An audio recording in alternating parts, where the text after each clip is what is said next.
Ah, yes. Happy birthday, America. July 4th, 1776. The unanimous Declaration of Independence. Fantastic. There I am, Sam Adams. My boy Benny, Ben Franklin, Tommy, Thomas Jefferson, John Hancock. I remember he said when he signed this, oh, King George, he won't be able to miss my signature. Put his John Hancock on his John Hancock.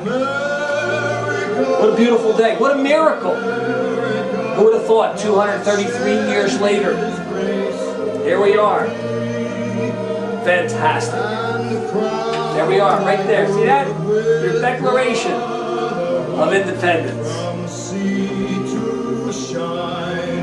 Hello everyone, my good friends. I'm Samuel Adams.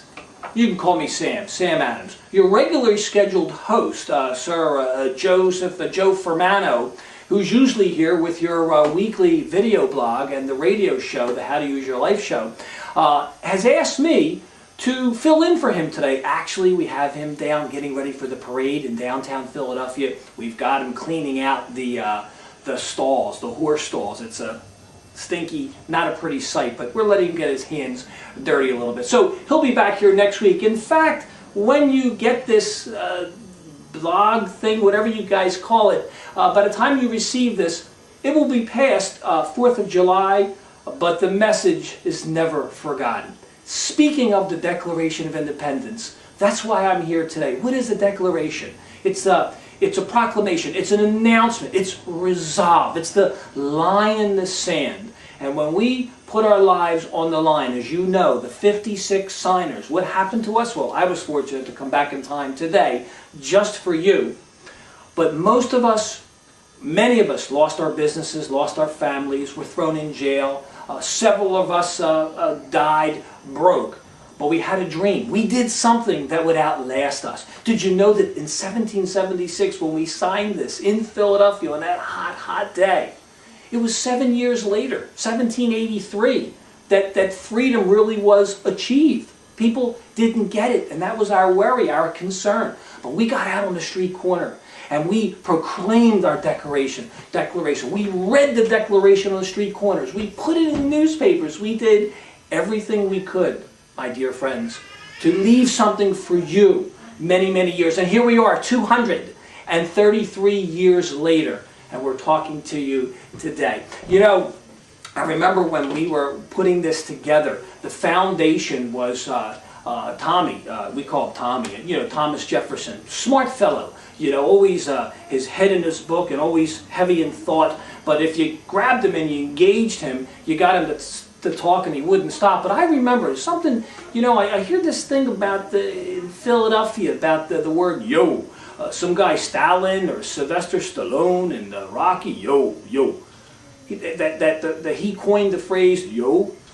It was me. When Benny and I used to hang out at the old tavern down in Old City, Philadelphia, Benny being Ben Franklin, when Ben and I used to hang out on the front porch and throw down a few pints, 8 or 9 pints of beer, we'd always see Tommy walking around like, yo, Tommy, come over here, join Ben and I. Yo, Tommy, get over here. So it was me that coined the phrase yo. But Thomas Jefferson, a very smart man, and we edited it and put it down and put it together. And when Ben and I quite often would hang together and talk together and sit on his porch, we would rock back and forth in the rocking chair. And he used to say to me, because we were very worried, what are we doing?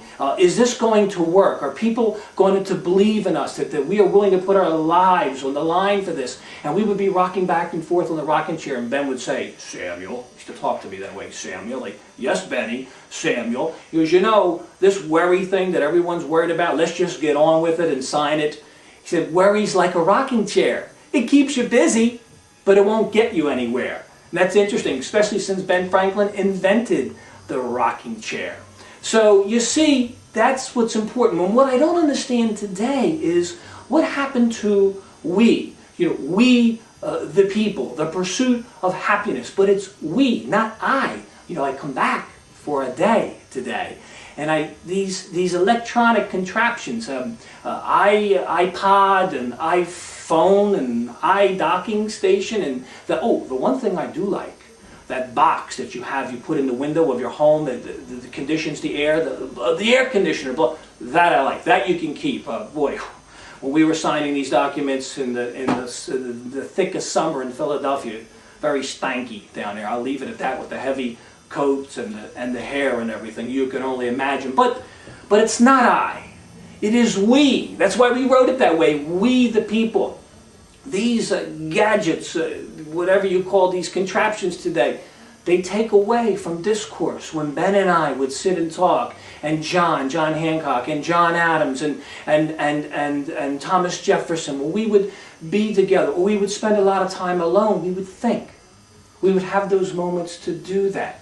These contraptions you have today take you away from the human discourse. We got a lot of work done sitting together and just talking. So please do remember that.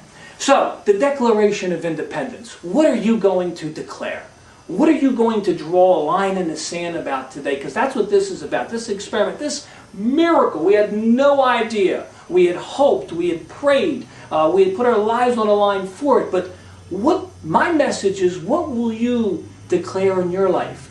Do you declare, my friends, my fellow Americans, to draw a line in the sand that today you will live a healthier and happier life? You will take pride in your appearance. You will take pride in being a better parent, a better worker, a better dreamer, and follow through with that. Whatever you're battling, and everybody has a battle, whatever battle you may be facing, my dear friends, declare that you will handle it. You can. Look at me. I am proof of that. So with that, I will tell you, make that declaration to live your best life. And remember, this is Sam Adams, your host. Joe Fermano will be back next week here to talk to you more about whatever he talks to you about. But for today, it's a very happy 4th of July. Phenomenal. Put a lot of blood into this. Remember, folks, plant that tree. Plant that tree and create shade where there is none. Do something that's going to outlast you, a legacy, as we have done. And by the way, if you haven't tried it, I just love this beer here. If you've noticed, there's a nice-looking, striking resemblance of me. Sam Adams, right there. Sam Adams. Summer ale, good stuff. You've probably seen it. Fantastic. Well, there were 6 in there, but we'll work through a few. Remember, folks, whatever battle you may be facing, declare that you will and can handle it. But you must make that declaration to yourself to be the best that you can and to do something that will live on longer than you will, as we have done. Happy birthday, America. Happy birthday to the world. John Hancock. He kills me. He did stand out. He was a flamboyant fellow. Yes, he was.